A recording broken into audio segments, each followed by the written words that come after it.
नमस्कार। आकाशवाणी से प्रस्तुत है समाचार संध्या।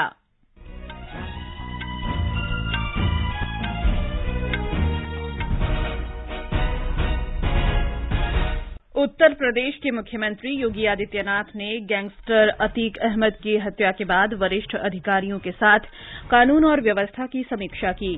तीनों आरोपियों को 14 दिन की पुलिस हिरासत में भेजा। केंद्रीय अन्वेषण ब्यूरो सीबीआई ने दिल्ली आबकारी नीति मामले में मुख्यमंत्री अरविंद केजरीवाल से पूछताछ की। उभरते सुरक्षा परिदृश्य और अन्य मुद्दों पर चर्चा के लिए सैन्य कमांडरों का 5 दिन का सम्मेलन कल से शुरू होगा। G7 पर्यावरण मंत्री वाहनों से उत्सर्जन कम करने के लिए सहमत। मौसम विभाग ने अगले 5 दिनों में पश्चिम बंगाल, बिहार और तटीय आंध्र प्रदेश में लू चलने की संभावना व्यक्त की। और आईपीएल क्रिकेट में मुंबई इंडियंस ने कोलकाता नाइट राइडर्स को 5 विकेट से हराया। अहमदाबाद में गुजरात टाइटंस और राजस्थान रॉयल्स के बीच मैच जारी। समाचार संध्या के साथ मैं जागृति शर्मा। उत्तर प्रदेश के मुख्यमंत्री योगी आदित्यनाथ ने आज लखनऊ में वरिष्ठ पुलिस और प्रशासनिक अधिकारियों के साथ राज्य में कानून व्यवस्था की समीक्षा की। प्रयागराज में कल गैंगस्टर अतीक अहमद और उसके भाई की हत्या के बाद ये बैठक हुई। पुलिस महानिदेशक और कानून व्यवस्था संबंधी विशेष महानिदेशक सहित वरिष्ठ पुलिस अधिकारियों ने मुख्यमंत्री को हाल के घटनाक्रम की जानकारी दी। हत्या के संबंध में गिरफ्तार सभी तीनों आरोपियों को आज अदालत के समक्ष प्रस्तुत किया गया। अदालत ने तीनों को 14 दिन की पुलिस हिरासत में भेज दिया। राज्य में कानून व्यवस्था की स्थिति स्थिर बनी हुई है।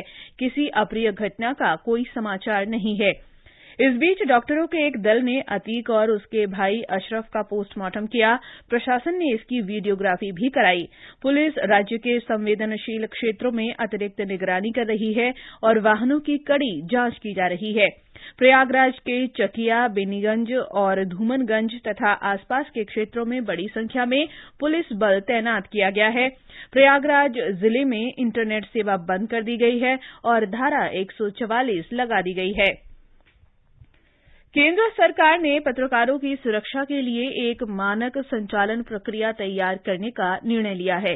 सूत्रों ने बताया कि प्रधानमंत्री नरेंद्र मोदी के नेतृत्व और गृह मंत्री अमित शाह के मार्गदर्शन में गृह मंत्रालय मानक संचालन प्रक्रिया तैयार करेगा। पत्रकारों के रूप में आए हमलावरों द्वारा अतीक अहमद और उसके भाई अशरफ की हत्या के बाद ये निर्णय लिया गया है। केंद्रीय अन्वेषण ब्यूरो सीबीआई ने आज दिल्ली आबकारी नीति मामले में मुख्यमंत्री अरविंद केजरीवाल से पूछताछ की। नई दिल्ली में सीबीआई मुख्यालय में ये पूछताछ हुई। एक रिपोर्ट। दिल्ली के मुख्यमंत्री श्री अरविंद केजरीवाल दिन में 11 बजे सीबीआई के समक्ष पेश हुए।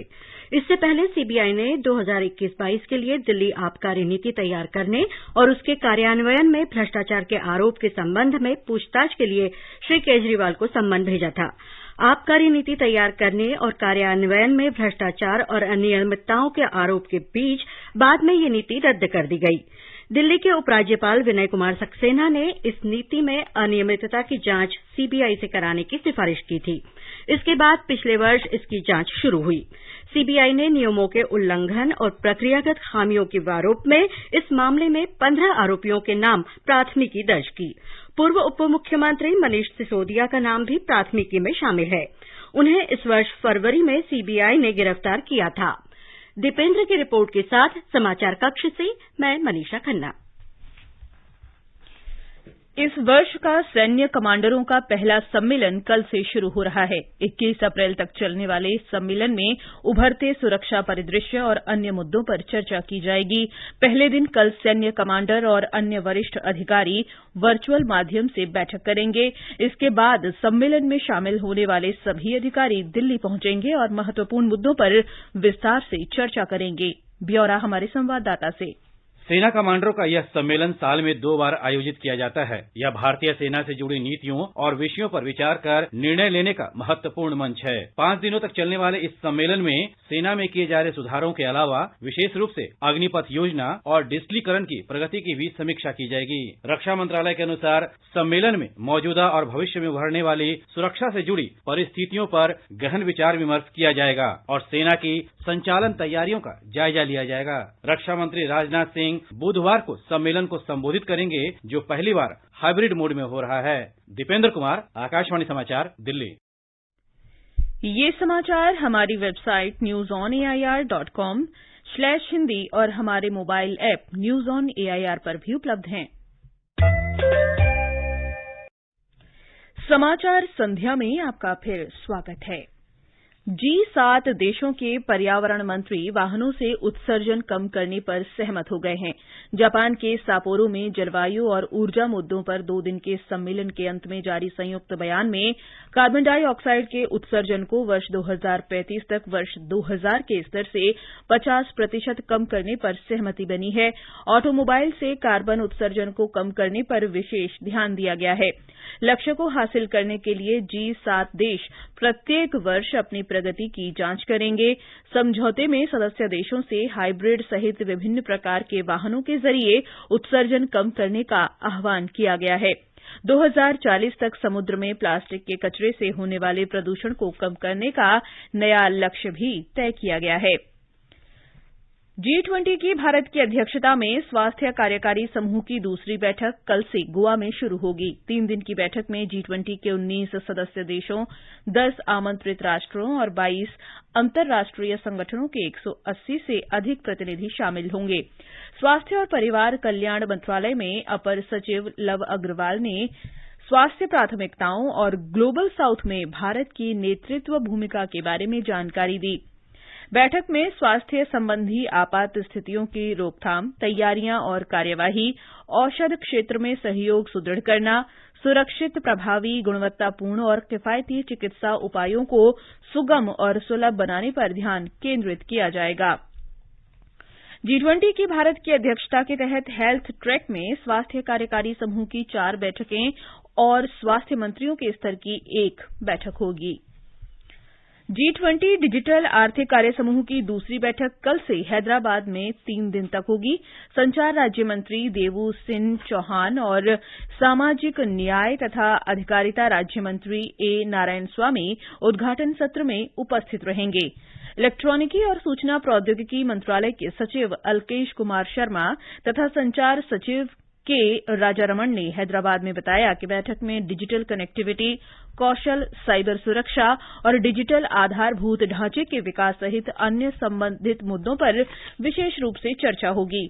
श्री अल्केश शर्मा ने बताया कि बैठक में भारत डिजिटल सार्वजनिक ढांचों और अन्य क्षेत्रों में हुई प्रगति के बारे में अपने अनुभव साझा करेगा।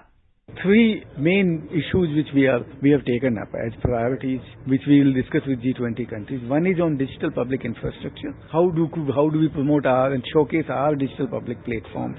Second priority will be on cyber security for small and medium enterprises, for our youth, for our women and elderly, so that they don't get affected or cheated by cyber security frauds. And third will be on digital skilling. Our objective is that nobody should be digitally illiterate. प्रमुख कृषि वैज्ञानिकों की G20 बैठक कल से वाराणसी में आरंभ होगी। 3 दिन की बैठक में G20 सदस्य देशों के लगभग 80 विदेशी प्रतिनिधि शामिल होंगे। भारतीय कृषि अनुसंधान परिषद के महानिदेशक डॉ हिमांशु पाठक ने आकाशवाणी समाचार को बताया कि G20 से संबंधित ये 100वीं बैठक होगी। इस कार्यक्रम में जिसका हमने समाहित किया है वो है न्यूट्रिशन सिक्योरिटी एस्पेक्ट्स को समाहित किया है। इसमें डिजिटल एग्रीकल्चर के बारे में हम चर्चा करेंगे, पब्लिक प्राइवेट पार्टनरशिप के बारे में चर्चा करेंगे और इसमें देश के और विदेश से भी माने जाने वैज्ञानिकगण इसमें भाग लेंगे। और इस 3 दिन का चर्चा के बाद हमें बिल्कुल आशा है कि भारत के नेतृत्व में ये जो G20 की इस बार की मीटिंग हो रही है वो बहुत ही सफल रहेगा। बैठक में खाद्य सुरक्षा और पोषण, जलवायु, स्मार्ट कृषि, डिजिटल कृषि, सरकारी निजी साझेदारी सहित कृषि अनुसंधान और विकास के मुद्दों पर चर्चा होगी। विदेश मंत्री डॉक्टर एस जयशंकर ने आज अमेरिका के विदेश मंत्री एंटनी ब्लिंकन के साथ क्षेत्रीय और वैश्विक मुद्दों पर विचार विमर्श किया। डॉक्टर जयशंकर ने एक ट्वीट में कहा कि आज सुबह श्री ब्लिंकन के साथ सार्थक बातचीत हुई। उन्होंने बताया कि इस दौरान दोनों देशों के बीच द्विपक्षीय संबंधों की प्रगति पर विशेष रूप से चर्चा हुई। बांग्लादेश में भारतीय उच्चायोग ने रविवार को दक्षिण पश्चिम बांग्लादेश के कस्बा कुष्ठिया में अपना 16वां वीजा आवेदन केंद्र खोला। उच्चायुक्त प्रणय वर्मा ने नए वीजा आवेदन केंद्र का उद्घाटन किया। उच्चायोग द्वारा जारी विज्ञप्ति में कहा गया है कि इस केंद्र के खुल जाने से पर्यटन व्यापार को बढ़ावा मिलेगा और लोगों के बीच आदान प्रदान बढ़ेगा। ये समाचार आकाशवाणी से प्रसारित किए जा रहे हैं। ताजा समाचार जानने के लिए आप हमारे Twitter handle @AIR News Hindi को फॉलो कर सकते हैं।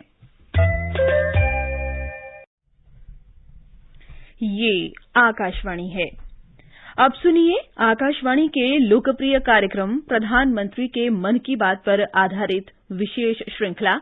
आज की कड़ी का विषय है जन भागीदारी।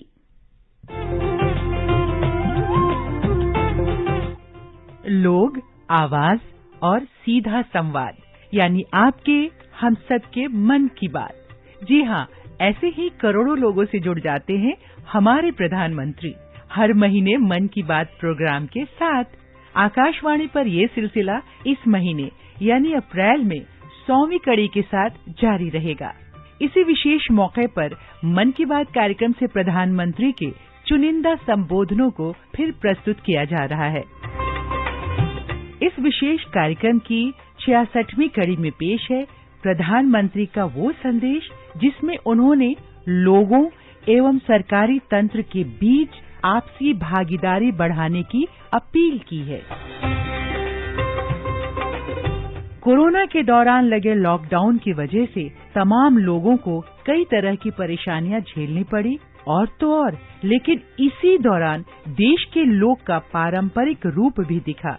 हर मुमकिन मदद के लिए करोड़ों हाथ सामने आ गए, जिसकी वजह से विशेषकर कमजोर तबके के लोगों की परेशानियां कम हुई।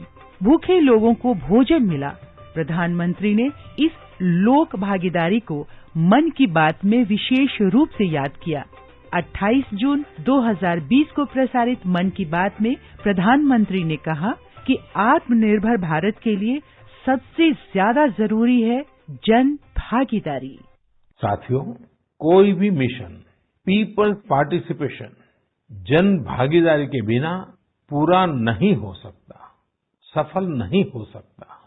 इसलिए आत्मनिर्भर भारत की दिशा में एक नागरिक के तौर पर हम सबका संकल्प, समर्पण और सहयोग बहुत जरूरी है, अनिवार्य है।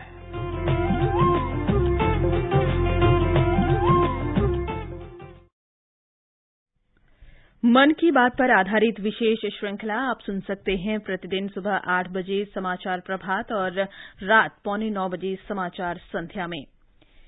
केंद्रीय गृह मंत्री अमित शाह ने आज गोवा में फ्रामागुड़ी के निकट जनसभा को संबोधित किया। गृह मंत्री ने कहा कि केवल भाजपा ही विकास की राजनीति करती है। गोवा के बजट में इलेक्ट्रिक मोबिलिटी, नवीनीकरण ऊर्जा, पर्यटन, नए पुल, नए फ्लाईओवर, नई सड़कें, लाडली लक्ष्मी योजना, गर्भवती महिलाओं की योजना, ये सब मिलाकर 27,000 करोड़ रुपए का आयोजन गोवा सरकार ने इतने छोटे से प्रदेश में किया है। पश्चिम बंगाल, बिहार और तटीय आंध्र प्रदेश में अगले 4-5 दिन लू चलने का अनुमान है। मौसम विभाग के अनुसार पंजाब और हरियाणा में कुछ स्थानों पर अगले 2 दिन लू चल सकती है। उत्तर पश्चिम भारत और पड़ोसी मध्य प्रदेश तथा पूर्वी भारत के ज्यादातर मैदानी क्षेत्रों में अधिकतम तापमान 40 से 42 डिग्री सेल्सियस के आसपास रहेगा। आईपीएल क्रिकेट में आज पहले मैच में मुंबई इंडियंस ने कोलकाता नाइट राइडर्स को 5 विकेट से हरा दिया। जीत के लिए 186 रन के लक्ष्य का पीछा करते हुए मुंबई इंडियंस ने 14 गेंद बाकी रहते लक्ष्य हासिल कर लिया। दूसरे मैच में इस समय अहमदाबाद में गुजरात टाइटंस ने पहले बल्लेबाजी करते हुए ताजा समाचार मिलने तक 18 ओवर में 4 विकेट पर 154 रन बना लिए हैं। अंत में मुख्य समाचार एक बार फिर। उत्तर प्रदेश के मुख्यमंत्री योगी आदित्यनाथ ने गैंगस्टर अतीक अहमद की हत्या के बाद वरिष्ठ अधिकारियों के साथ कानून और व्यवस्था की स्थिति की समीक्षा की। तीनों आरोपियों को 14 दिन की पुलिस हिरासत में भेजा। केंद्रीय अन्वेषण ब्यूरो ने दिल्ली आबकारी नीति मामले में मुख्यमंत्री अरविंद केजरीवाल से पूछताछ की। उभरते सुरक्षा परिदृश्य और अन्य मुद्दों पर चर्चा के लिए सैन्य कमांडरों का 5 दिन का सम्मेलन कल से शुरू होगा। G7 पर्यावरण मंत्री वाहनों से उत्सर्जन कम करने के लिए सहमत। इसके साथ ही समाचार संध्या का ये अंक समाप्त हुआ। नमस्कार।